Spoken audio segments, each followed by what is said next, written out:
I would say I'm a bumbling early adapter. I had the first Palm Trio. I'm always going to be interested in it. What's new? What's old? The notion really isn't, are there going to be mistakes? Because there's going to be 1,000 mistakes, and anybody will make them at the company at any given moment. What's more important to me is how you recover and how you take accountability for those mistakes.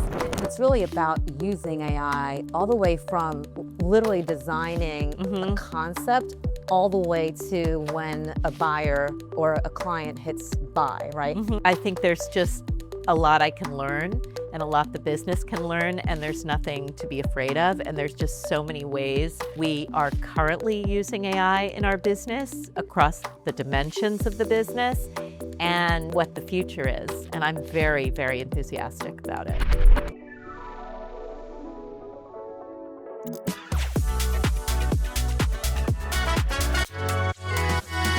Today, we're going to go beyond the headlines and look at an issue a lot of creative businesses, every business, I think, is wrestling with. How do we take technology and use it to enhance the creative process, enhance business without it diluting what made us special to begin with? So I'm Bill Briggs, Deloitte's Chief Technology Officer.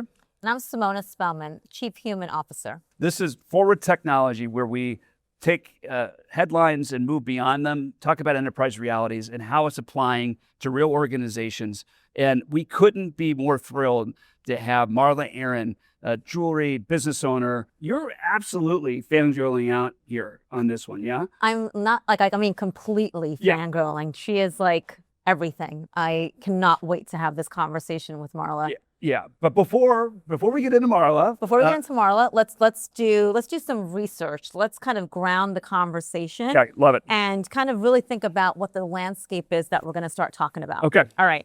So let's see. Okay, University of Montreal did a study, 100,000 people versus advanced AI systems. So what they're saying now is AI surpasses average humans on creativity tests, measuring original thinking and idea generation. The good news is the technology is helping more and more people maybe exercise creative muscle that maybe they wouldn't otherwise. And it's doing a not just a good job, maybe a better job.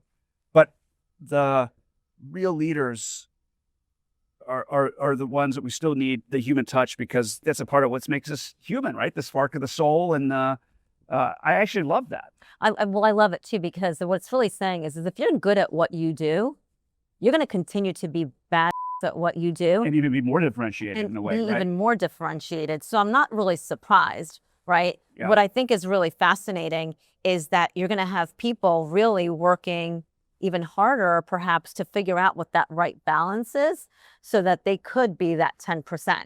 Right. So I'm not incredibly surprised there. Here's, I play guitar and piano, and I take this and reflect on, I approach it as an engineer, and my wife is an English major. She's the creative one. And the cooler one. Yeah, the cooler, absolutely. Okay. Just making sure we got that. I know I can mechanically play most songs, including complicated solos. But if you said, hey, Bill, just improvise, and I'm never going to be in the top 10% of guitar players, period. I just know that. And I think that's just, I tackle it from almost like an AI-like mindset, the engineering mindset that's mechanically very good and can express some creativity in it, but it's just the difference between that and what it would be to be actually an artist with the instrument versus someone that is proficient with the instrument and can. So play that forward a little bit more. What happens when you start to take that creativity out, or what happens if it gets too customized? Yeah. Right. What happens to that experience? No, this is the thing that worries me the most. And when we say personalization, when we say music becomes something tailored to your specific brain. So a song that's been written for Simona Spelman that lights up all of your endorphins and knows all of your patterns and history, what you like, but it's not a shared experience anymore. So it's giving you joy, but it's not something that's upping the communal. You'll never see that performed in concerts. We're coming to that point. Because something else is deciding whether you're going to appreciate it or not. Totally. And that takes that experience away. And it's not even curating it, it's creating it for you, right? And then suddenly, I'm sure we could compare notes and have some shared concerts and albums that meant something to us over time. If everything is just so narrowly personalized, exactly made for you, it makes me sad, to be honest. Well, my genre of music is Italian 70s, Italian pop. Okay, we might not have a lot of overlap in our music library, but okay. So here's an interesting one that I really want us to talk about. A recent study of current work exposure to AI found that a disproportionate percentage of tasks that could be automated are ones associated with a worker's sense of agency or happiness in work. So what's happening is it's leading the study to question if we're in danger of automating the joy out of work. So think about how profound that is. Yeah. Let's talk about that a little. It's so the thing we like to talk about is the happier story is that we're automating the things that you don't. As an engineer, we're automating the environment provisioning and the test scripting and the things I never like to do anyway. And that's what we like to tell ourselves. It's all roses and upside. But once we move into, especially as an engineer, I used to think the joy was actually writing elegant code. That's not where my best use is anymore. And we're seeing our people, our engineers, I talk to our clients, technologists, your identity becomes embedded with the things that used to give you joy and the tasks that used to associate as your job. And a lot of them are changing. So I think we are in a place where it's a real, like, we better do something about it. So it's a little bit to me about the destination. It's not really about the final destination, but it's the journey that you're taking to get to that destination and all of the victories that you have on the way there. For me, it's like you're kind of missing the joy of all those kind of celebrations, if you will, to get to the end and seeing the fruit of all of your hard work and labor. So I think that there is this fear or this danger of we're automating too much. You're going to take the joy out of it.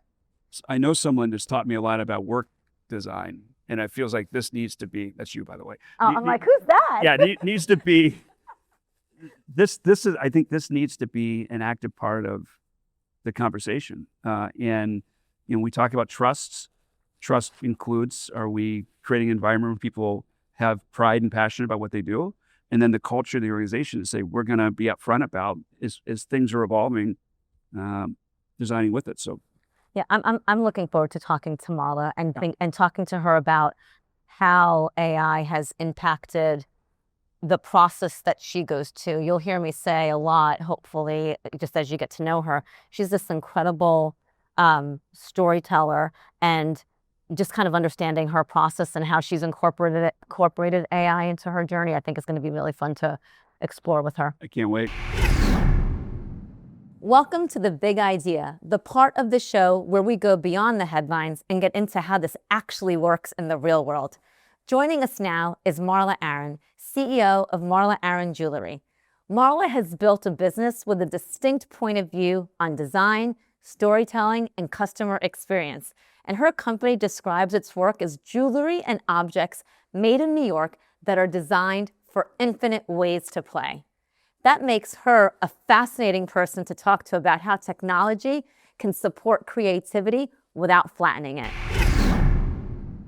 So joining us today is Marla Aaron, a CEO of Marla Aaron Jewelry. I am super excited to be here with you because one of the things I love about you is just your curiosity and your ability to take ideas anywhere and everywhere. I think you're really a frustrated product designer, not really a jewelry person. Is that right? I think so. I think it's really about thinking about objects and things in new ways. I mean, at its most fundamental. But thank you guys for having me. I'm very excited to speak to you about all of these things because it's sort of like a tsunami what's hitting us, right, in the world.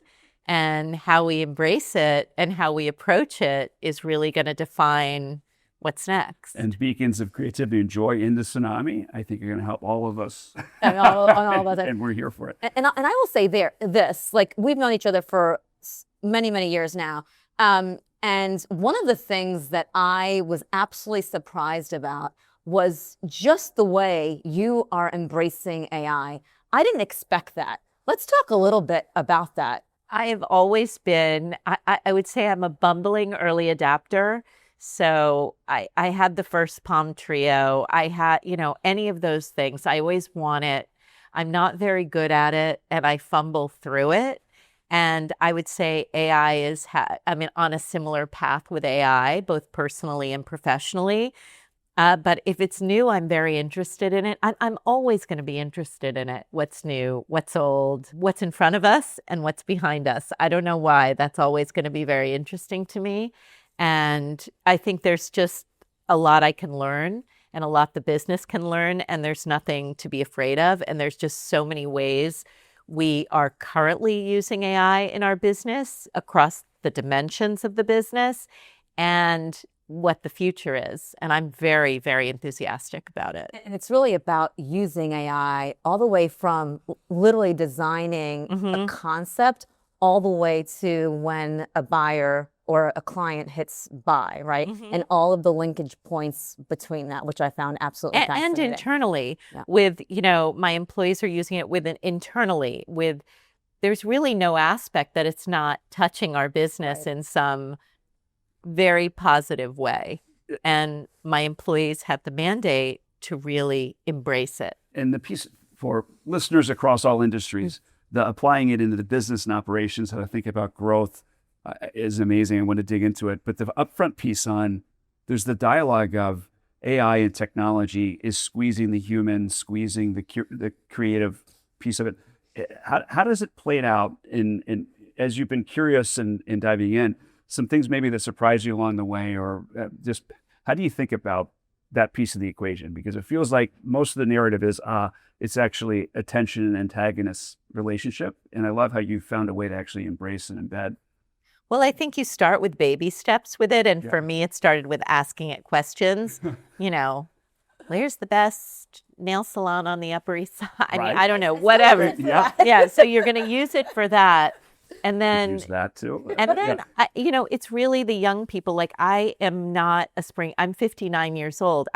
Everyone in my company is younger than me. So everyone, and hearing how they use it is so interesting. And then I have 2 sons that are also using it, and hearing how my husband is using it in his job, and like listening to them talk about teaching AI to do something so they can do something else is the sign of a busy person who understands just how they're blocking out their day. So I'm learning a lot from other people who are using it in really intelligent ways. I'm more chaotic with it for sure.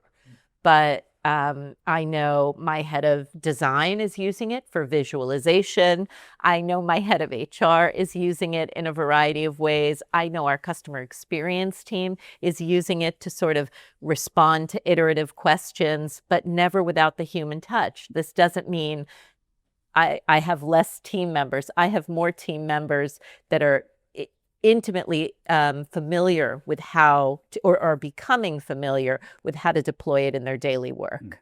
So I have a question in terms of your pivots, right? You were a global comms director however many years ago, and you made a decision, a pivot, that you were going to move because your passion or obsession, whatever you want to call it, with bridges, hardware, jewelry. I think I read somewhere where you said could no longer be ignored. Yeah, and you had to make this pivot. I'm going to throw a couple of things in here. One of the enduring human capabilities that we talk about, right, which kind of this marriage between AI and humans, is divergent thinking, right? And when I think of divergent thinking, I think of Marla. Like they are I mean, really, right? Because come up with one idea and 1,000 are spawned, right? So talk to me a little bit about all of those things. The process. Well, the fun part, right? Bridges, hardware, jewelry. What made you get into this business just to begin with, and leave behind that beautiful comms career work you were doing? Well, I mean, I had a pivotal moment, which I think I mentioned to you, which involved going to Cannes and getting burnt. I don't know if you want me to recount it. Sure. Recount the story. The origin story. So I've been making the jewelry, on my own, on my lunch hour, probably officially since 2002, 2003, making the locks since then. But I had another job. I really was very scared. I had no training. I had no... I had no training or no business even thinking about getting involved in a jewelry business, but I was obsessed with it. So I do it on my lunch hour, whatever. At the time, I was working as the head of communications for the digital division, and we had to go to Cannes. We were working on a big event. There was a big team going. It was, a lot going on. And I was really in a snit on a personal level because I was not going to get to see my kids off to camp. So I was going off to this event for 10 days in France, which sounds very glamorous, but I was really mad. Under protest. I was under protest. So some of the little things I did under protest was, instead of staying at the hotel where everyone was staying, I rented my own hotel, my own apartment, like far away. Like all these little, like very passive aggressive things that you do when you're unhappy at work, right? I mean, hello. And I arrived and I knew I had to hit the ground running. I arrived at 6 a.m. in Cannes, got to the apartment. I had asked them to fill the fridge with food so I could eat something and go off to work. And when I got there, I filled the coffee pot and it exploded on my arm, and I had 3rd-degree burns, 3rd and 2nd, all the way up my arm. Everything was closed.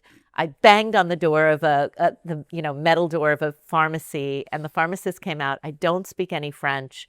I was just telling him, I was wrapped in a towel, and he's like nodding at me. I said, I just need medicine because I have to go work. And he's like, I have to go work. And he's like, yes. And then I heard an ambulance coming, and I knew in my head like that it couldn't be for me. And it was absolutely for me. He's like, no, you're going in the ambulance. I'm like, no. So they sent me to the hospital, and I ended up being there, and the doctor came in, and I said, no, you don't understand. I have to work. And then the doctor wheeled in a computer that had Google Translate on it. And he said, if you agree to come here every morning and every evening for me to change your bandages personally, I'll let you go. I'll let you go do your work, but you have to be here at 9. You have to be here at 5 every day for me to change the bandage. It's very serious, And I was like, fine. So off I went to do my little, Cannes lion thing. Right. Absolutely. But I was still in an absolute snit. And then I think it was like 2 days like this, and I turned to a colleague who's still a very dear friend of mine. And I said, you know what? I'm going home. I'm quitting. I'm going to go home and see the kids off to camp. And I am injured. I mean, I had this massive bandage. This is insane. I'm leaving. And she's like, I think that's a great idea. I'm like, there are plenty of people here. They can assist in the green room. I'm like, I do not have to do this right now. And I went home. I didn't quit in the moment. And I went home and I saw the kids on the plane ride home. I wrote a PowerPoint presentation to my husband, which I still have. That's my favorite. Which it has really funny excerpts. I gave the presentation to him right when I got home, like with my bag of medicines and supplies and the injury, injured you had the sympathy arm. points. Yeah, the whole thing. I looked like a wreck. He said, fine, quit your job. He said, do it. Said, just do it. He's like, you cannot use it. He's like, I don't know how you're going to do it because you cannot use any money because this is a kind of risk that I'm not interested in any way. You know nothing about the jewelry industry, but yes, you can quit your job and do it. And do it with nothing. You're just going to have to figure this out. Pure bootstrapping. And you did. Yeah. Here we are. So here we are. You're the super GEM Award winner in 2024. 2024. Yeah. And I'm still bootstrapping, by the way. I just need to point that out. It's still very much bootstrapped. But a lot of times executives ask, what are the characteristics that you look for the most at every level?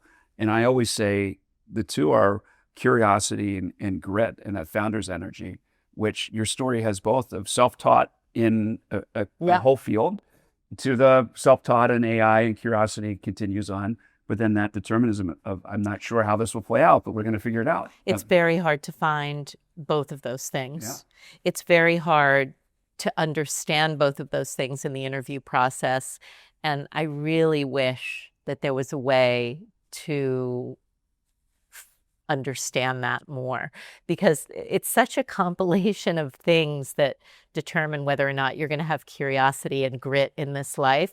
It's very hard to describe. There might have to be a little tragedy. There might have, there has to be a little bit of that, or it's not going to. But you're right. There's no curiosity index that we can all agree on. Take this test and you can come back with an authoritative or No, the tests don't help us Yeah.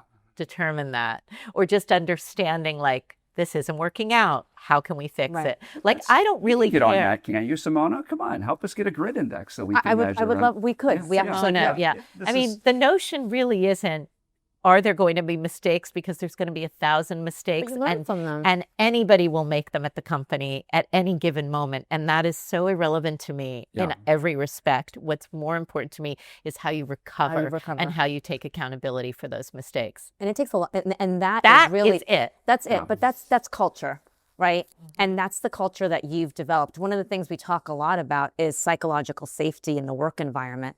In order for people to do their best work and to not be intimidated by AI or the technologies that exist, it's having a culture that allows you to fail fast even, and then celebrate those failures. So I love that.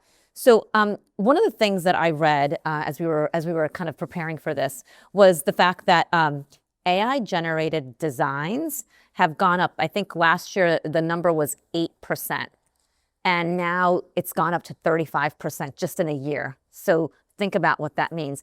And I'd obviously love your perspective on this. I started to go down a path of, okay, that's kind of cool, but now you've got AI that can produce 25 prototypes that you're going to send. Do they still send prototypes to like wax factories or whatever you do with them? They send prototypes, but our prototype, I mean, the process is much slower.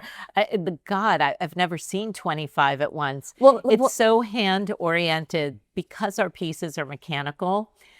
That reality won't be our reality. That's what I want to get to. I don't feel that will ever be our reality, because even I just had my weekly product development meeting was right before you guys all got here.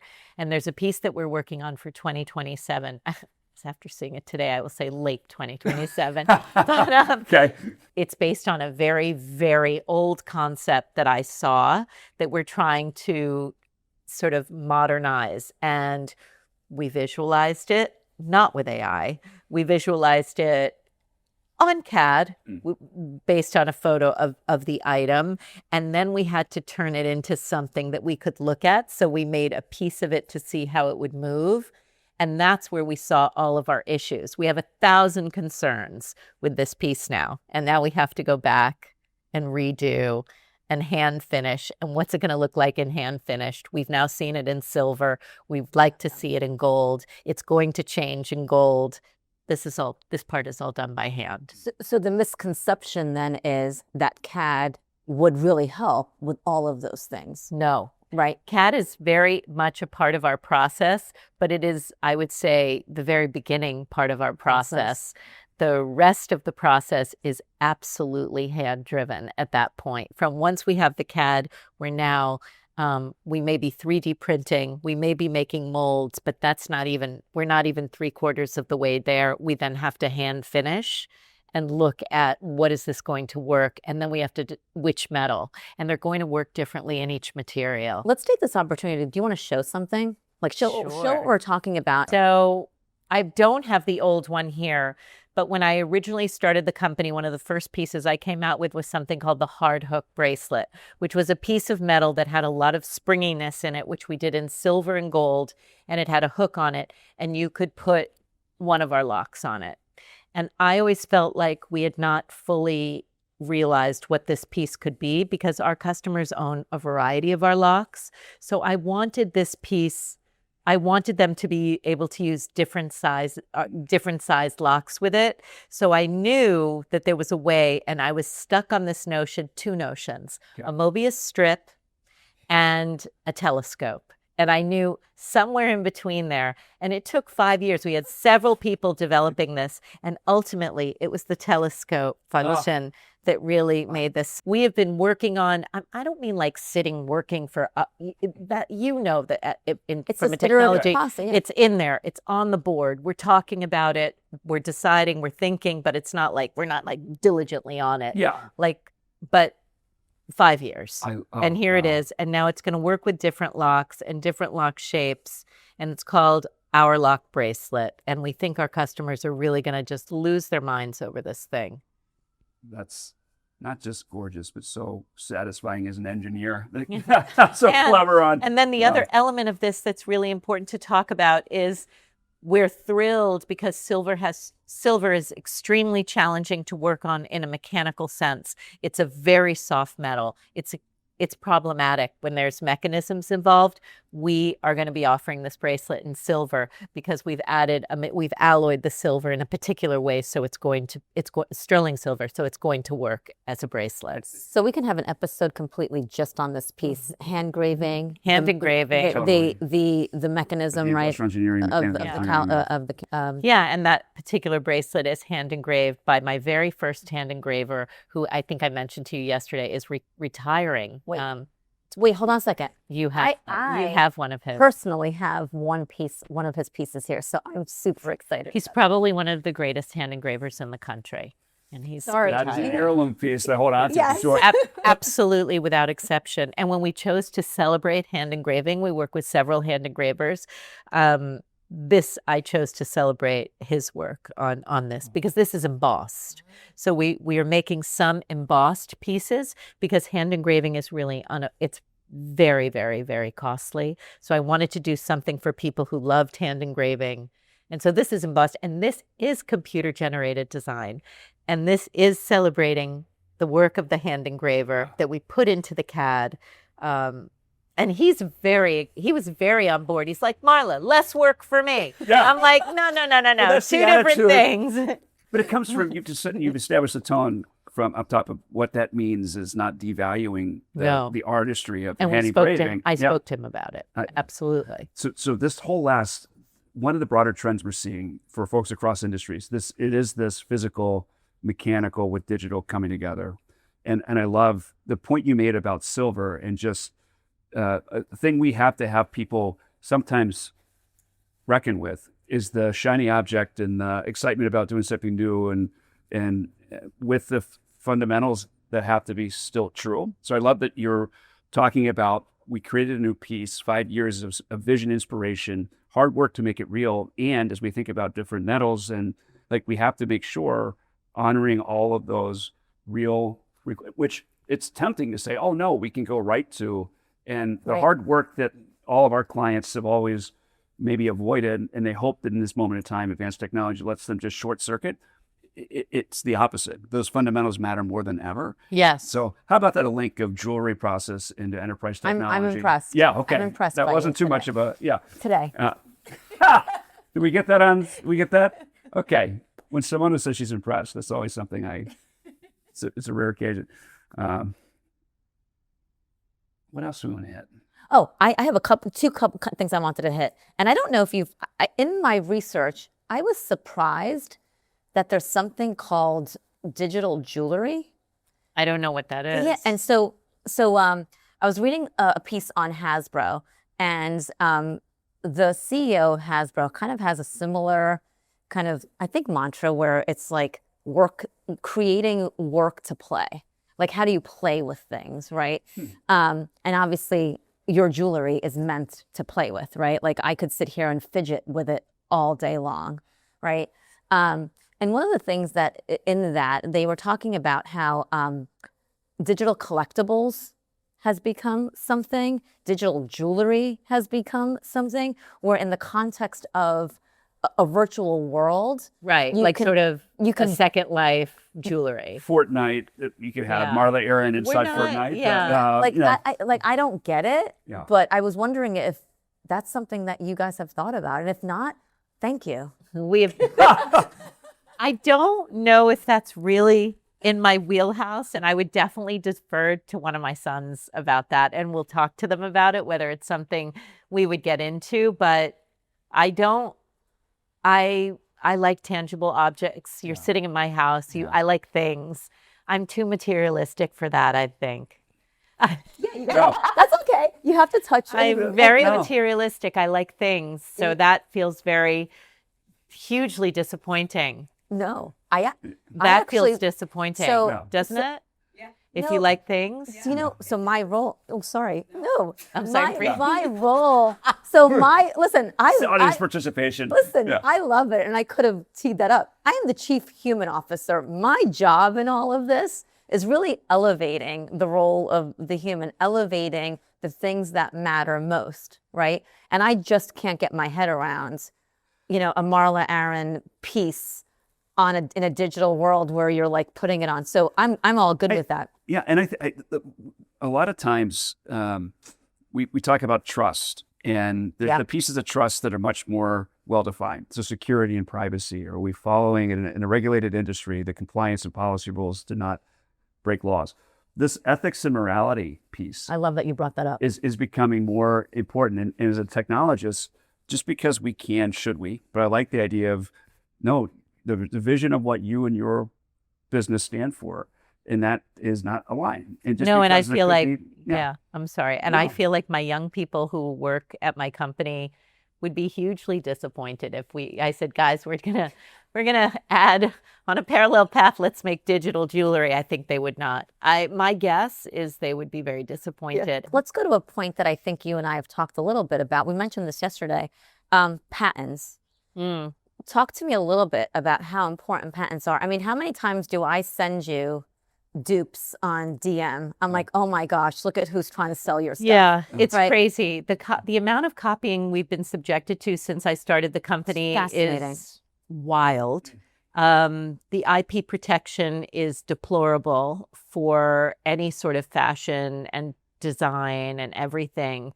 The good news is we have patented some of our work, and that's exciting to me, but it certainly hasn't diminished. What is surprising to me is even though we've been copied up the wing, I mean, I go to stores. I mean, I can tell you stories that would make your skin crawl. Stores, massive American brands that reached out to me wanting me to design a line for them, being in conversation and then finding out that they were actually copying. So this our isn't jewelry. Canal Street. Some folks off the subway. No. This is Main Street. Major. And the surprise to me is it hasn't impacted the interest in our work. That is still, I see the numbers every day and I'm like, I would think that because it's so maybe, but no, people know the original. They know we're hand making this jewelry. I mean, and it's obvious, it's solid, it's beautifully made, and the copies, I have a big basket of I should have brought them. That would have been. We could do some public shaming, and your followership is so strong that I take time out when I'm scrolling and I see something. I take personal offense to the fact that this is happening. So are patents important? I think they are important, but it's funny, the things that we've patented, you'd have to have your head examined to make them because they took so much time to develop. So I've seen such poor copies. I mean, it's how important are patents? I mean, you have to decide if you're going to defend the patent if someone, violates it. And it's really a tragedy, but I think you have to, it's not, oh, it's a compliment. Who said it? It's a great compliment. I don't know. There's some saying. What the heck? It does. It's Oscar Wilde or no. Is it Twain? It's a form of flattery. It's a form of, I certainly don't find it a form of flattery. I think it's really a shame.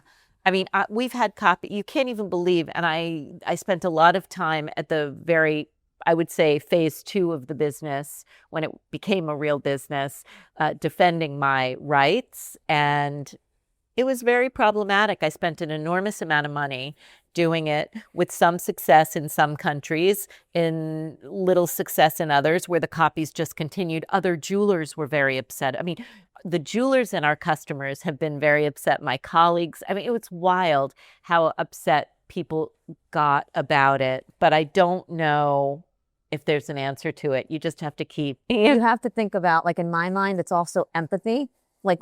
There has to be some empathy in not copying somebody else's work and doing it in a way that you don't feel some sort of ethical obligation. Well, I think there are celebrities that celebrate dupe culture. There are major celebrities that here's a dupe of that.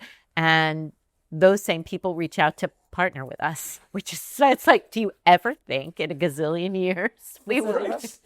No, the world is very strange, and social media made it strange. And social media sped up that copying and that dupe world. But I can't complain about it because social media also gave me a window to our customers, which I would not have had. And the hero's journey of this to me is that, in fact, it hasn't impacted your business. I think we're seeing so many different industries and product categories say, how do you get to a feeling of personalization in your product and the experience and the connection you have with a brand? And that's I'm a recent convert. Obviously, we've got a fangirl for some time with Simona, but the fact that it is accessible to many different price points. Yes. That any piece that someone walks away from your showroom with, they're not going to see another dozen of them at the gala. I mean, they're personalized, they're unique. And they're going to combine it in their own way. I thought it was so interesting that you guys were in our showroom yesterday when we had two vastly different shopping experiences, at vastly different price points. Someone spent like a lot, and then a couple came in. You saw that they bought some little silver bracelets. I was so excited about. They were all glowing. They were all really excited. And you walk into that showroom and you get the same experience, whether you're coming for a rubber lock or you're coming to buy one of our diamond trundle bracelets. It will be the same experience. So that's very important to me. Which brings me to a really important question. How has AI transformed your buyers? So in other words, online buyers versus the ones that we got to experience yesterday in the room. What have you learned from that experience about your customers? So the online customers versus the ones that come in the room. But not AI, just differently. Because I kind of think, with AI now, they talk, like there's the whole concept of going onto the website and being able to see things and imagine them, how would... We don't have any visualization tools on our website, and Felicity, our creative director, is over here. She's been with me for almost 8 years. Don't make eye contact. I won't make eye contact with her, but she'll laugh because I've only recently allowed humans on the website. We didn't have models because I thought it was so important for people to visualize. I hate the tired trope in the jewelry industry of the dewy-skinned, youthful woman, draped in jewelry, skin. I hated that tired trope for many reasons.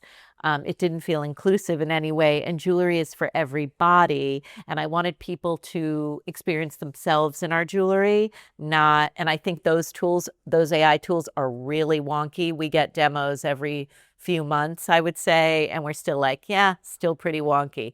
But I do allow humans on the web. So there are models now. Our customers have complained for years, I need to see it on a human. And then I would have my customer experience team just send a picture of themselves because I really was against that old tired trope, I guess, is what I would say. I'm willing to be a mature model for you. Yes. A mature, We've had that. And you need every body type and form. So if you need a middle-aged man, there's plenty here. That I would take. Yeah. I mean, there's something here for just like the humanity of it all on the site, having a bunch of our humans on the site, because I just wanted to be sure that every person could feel themselves in our jewelry. So as we kind of think about closing this out, one of the things I absolutely admire and love about you, there's so many things I love about you, but you have you have many superpowers. I think I've said that a couple of times already. Thanks. But you have a superpower, which is the art of storytelling. And with each piece of jewelry, there's a story that goes behind it. Can you share with us one of your favorite stories behind, this ideation to creation, and just kind of what it's meant to you and then the person that's receiving the piece?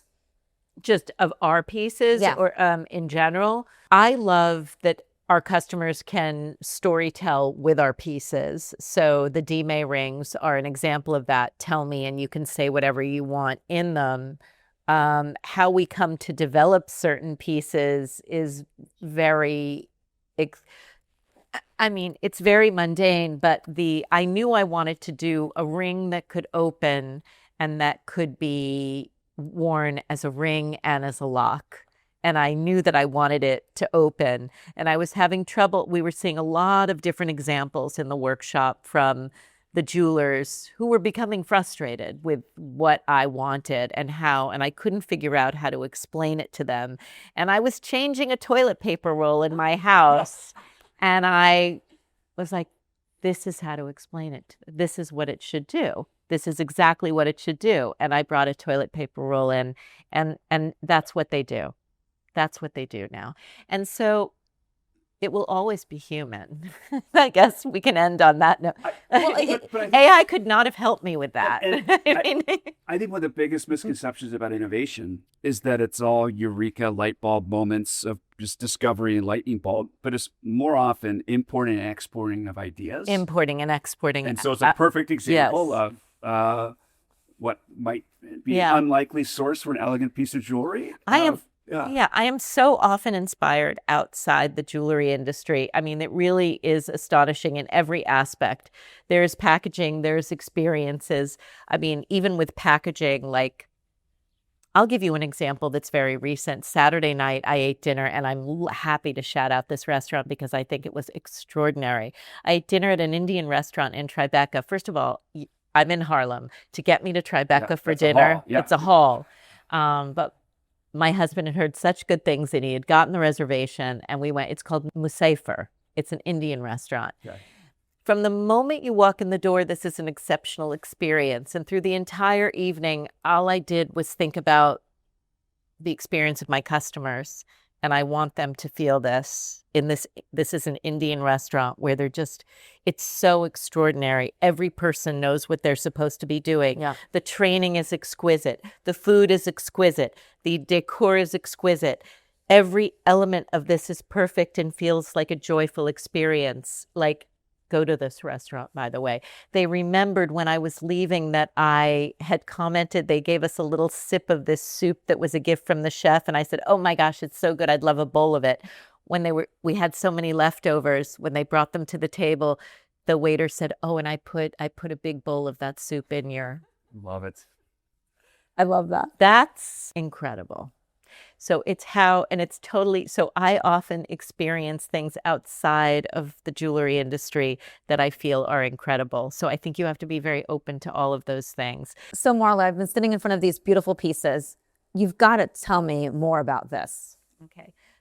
Felicity, could you grab me that piece that I had put aside? Thank you. So what you're looking at is a piece of Nymphenburg porcelain. Nymphenburg is over 300-year-old porcelain company in Munich. It's based in a castle. What's extraordinary about this company is that they still hand paint the porcelain. This particular pattern is called the Cumberland pattern. It is one of the most elaborate patterns they make. If you were to buy a full set of Nymphenburg for $12 with all the soup tureens and all the things, it would be about probably close to $200,000. Amazing. Something like that. 4? Oh, wait, no. Anyway, when I stumbled upon this company many years ago in a former role in a former job, I was immediately entranced by this level of craft and how beautiful this level of craft is and how do you preserve this level of craft. So fast forward, I have a jewelry company. I send an email to info@nymphenburg.com. I didn't quite have a clear notion of what I wanted to do, but I wanted to do something. And they came to visit me, and I didn't have the offices that you came. And I think we all kind of were like, what are we doing here? And I didn't know, but I stayed in touch with them. And then 3 years ago, I decided, you know what? I'm just going to go there. I'm just going to go visit. And I called them. I'm like, hi, guys, I'm coming to visit. Remember me? And they said, sure, you can come and visit, Marla, of course. And I went to visit. They let me into the archives. It's a very special experience. If you're ever in Munich, I would say go for sure. And they will welcome you. And I went into the archive. I saw Cumberland. And in that moment, I understood what I really wanted to do. And I told them over lunch what I wanted to do 3 years ago, which is that I want to make 4 pieces of jewelry because I think more people need to know about Cumberland and more people need to understand this level of craft because everything is digitized in the world. Even some of the finest porcelain that you may buy for your homes that you're spending a lot of money on, it's digitally printed now. So they're still doing it by hand. And I think I wanted more people to experience it. So we did some earrings, we did a lock, which I don't have here, but which you saw yesterday, and a bracelet, and we did a one object. And it's really just been the highlight of last year for me doing it. It was very, very well received by our customers, the press, Nymphenburg. Everyone really loved it to the point where we are launching another collection with them at the end of the year. I also want to say one more thing, which highlights who we are as a company so beautifully. At the same time, we were working our way through Nymphenburg and the extreme challenges of combining porcelain and gold together. We were also working on our rubber. Yes. We were also working on our rubber locks. And the fact that they both came into the world at roughly the same time is a kind of joy that I'm very happy to have.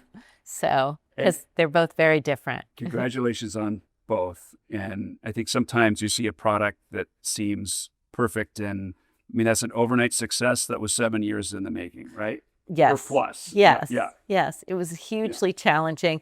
But the fact of the matter is, in a world where AI is taking over, an incredible painter named Julius, who's been painting for 40 years, hand-painted all of these pieces for us. So That's a drop the mic, comment right there, right? If we think about those enduring human capabilities, I'm not sure any AI tool would have, persevered and been resilient, agile, all of the things we talk about over the course of 7 years to realize something that's beautiful. I know I'm picturing you in a Love Actually moment, knocking on the doors with a, you might not remember me, but.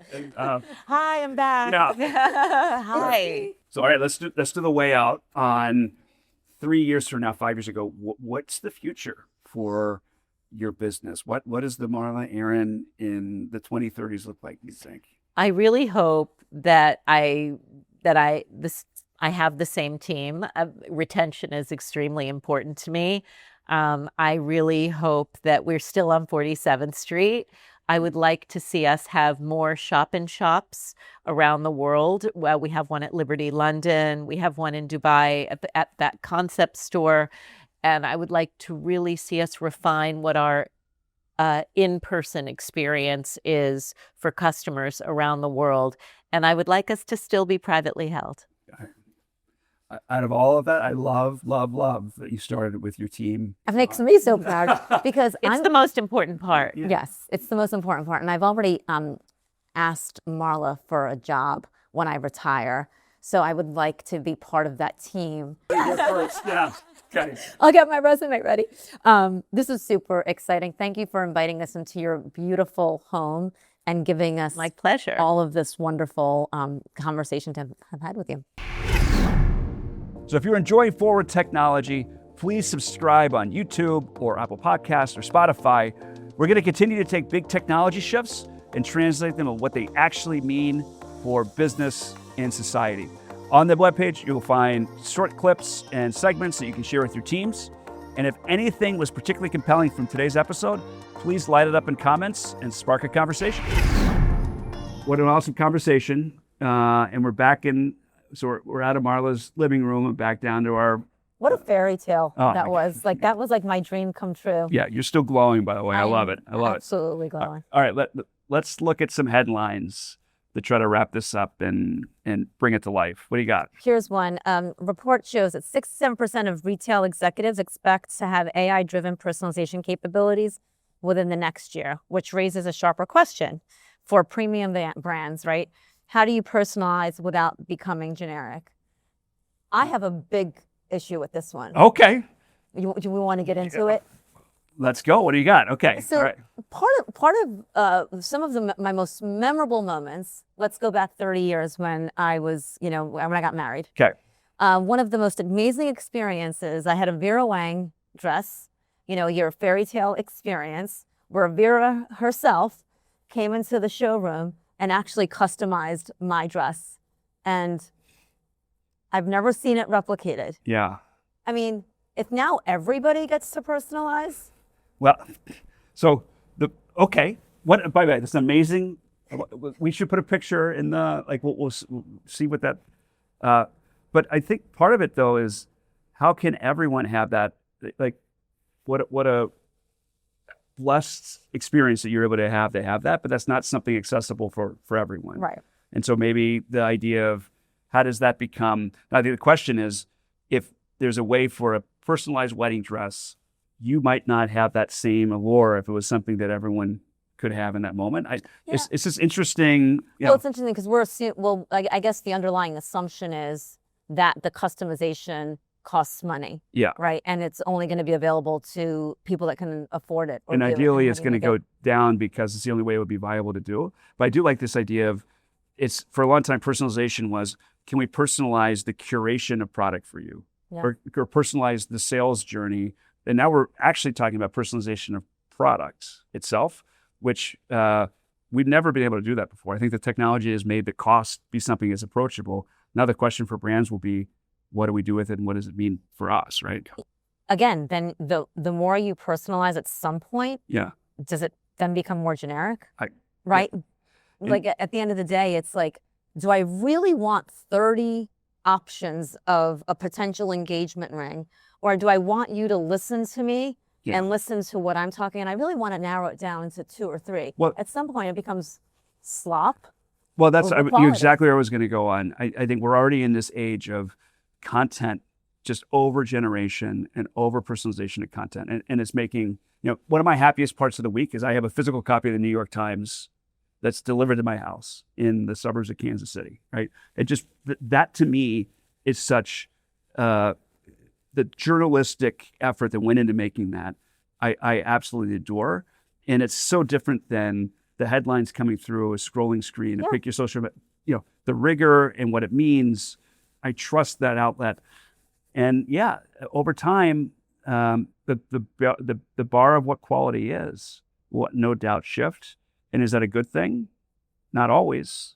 Maybe it's a bad thing. I don't know. Yeah, no, I mean, it'll be interesting to see how personalization continues to evolve and how you make everyone feel special and that they're getting their moment, right?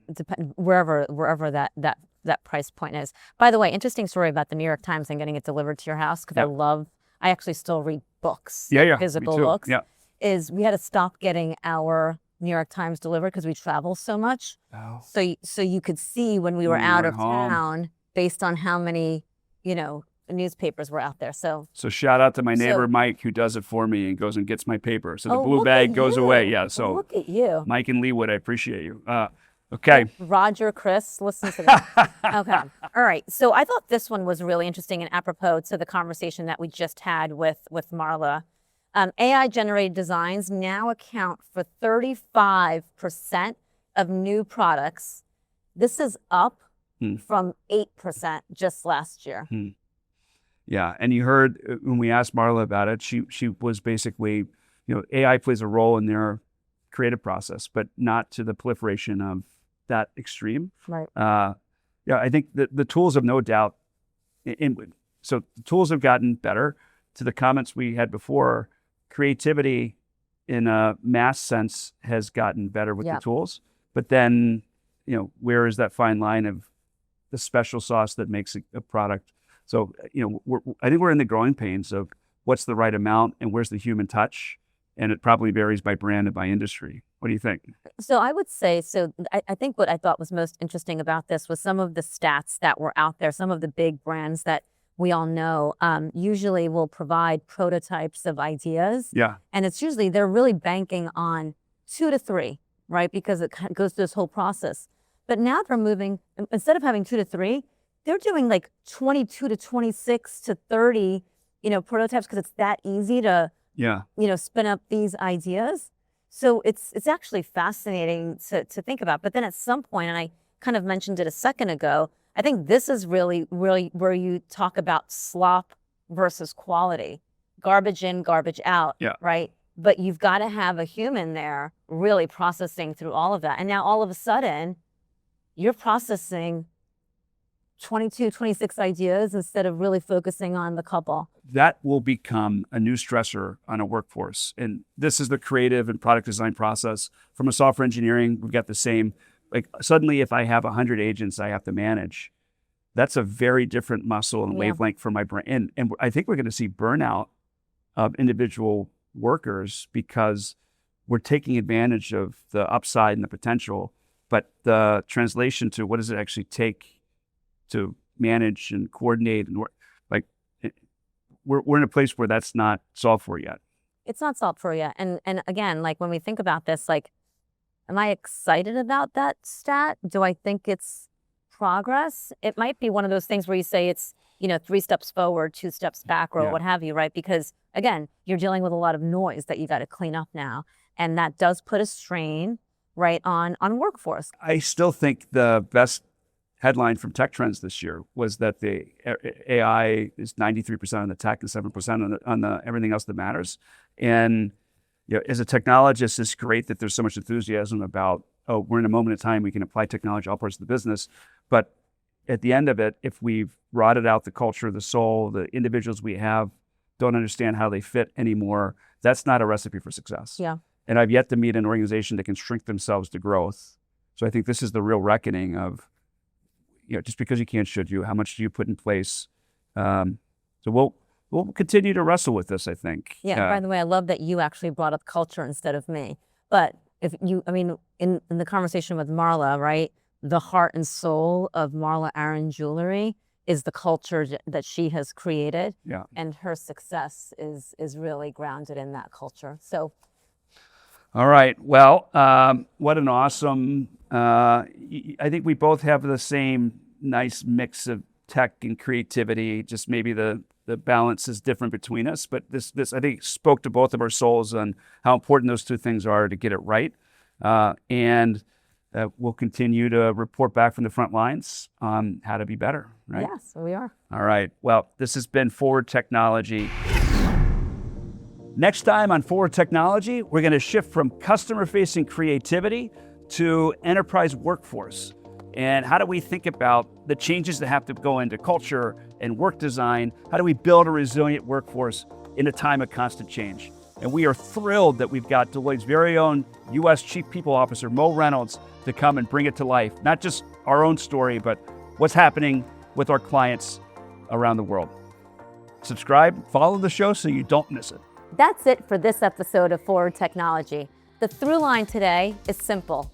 The real value of technology is not just doing more with less. It is creating more room for the distinctly human parts of the work that customers actually feel. And remember, don't bet on the future, build it. Until next time.